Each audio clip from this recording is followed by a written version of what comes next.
Hey folks, I'm RJ Beam. This is Premeditated Fiction on YouTube, and today we are going to continue our Ask a Cop series talking about search warrants.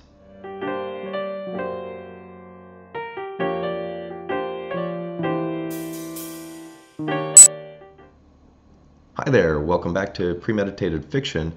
I'm RJ Beam, and today we're talking about search warrants. I've received a couple of questions in response to my Ask a Cop series about some specific situations questioning whether or not the protagonist in the story would need a search warrant. Now, of course, search warrants and the whole constitutional Fourth Amendment, exceptions. There's a lot of situational stuff here. So for the most part, I tried to address some of those questions as they came in, the emails or some of the Facebook comments, specifically to that author, so that they had the answer for their situation. But the majority of these questions fell into one of two categories. There's a number of exemptions as to why you do or do not need a search warrant. And this will probably be a number of videos here. I'll probably do some follow-up videos on this.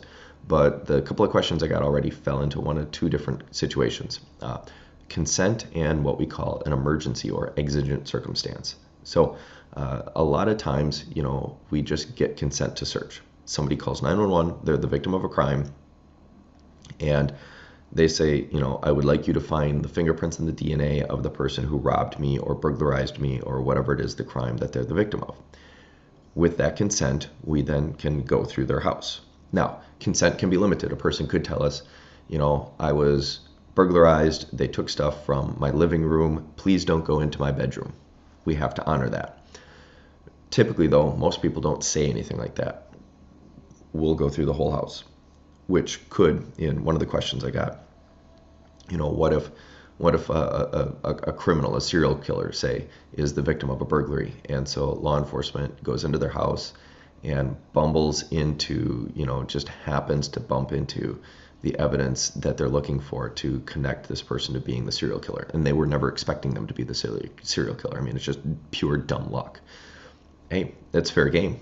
They got consent, and for whatever reason, the suspect never thought to, hide this, and that creates, whatever the rest of the story is. I don't want to give away somebody else's plot, but I was like reading that going, ooh, this is a good story. The other regular kind of situational setup would be an exigent circumstance, which is a big word for an emergency. So, we get a call, and the call is like, a guy is in his garage and he is hurt, is bleeding. And so we arrive, and between the time he calls 911 and the time, the first police officer arrives or the first EMT arrives, the first responder, whatever they are, the person has passed away. They stop talking to the dispatcher, and so they're dead there in the garage.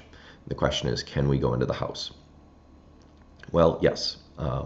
This is an emergency, and we can provide life-saving efforts to that person, but then at the same time, given the numbers of situations like murder, suicide, or home invasion, robberies, whatever the case may be, there is that ability for us pardon me, to step into the house and make sure that the house is safe. We can't search the house as it relates to like opening everything up looking for evidence, but we can clear the house. We can walk through the house and take just a quick look in like closets and places where people could be to make sure that either the person who hurt the victim isn't hiding, or to ensure that there are no additional victims.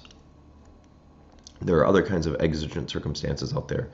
If somebody calls 911 and, there is nobody on the line, and we end up, with an open line. It's not like a 911 hang up, but we have an open line, and, the system tells us the address or the GPS location where the phone call is coming from.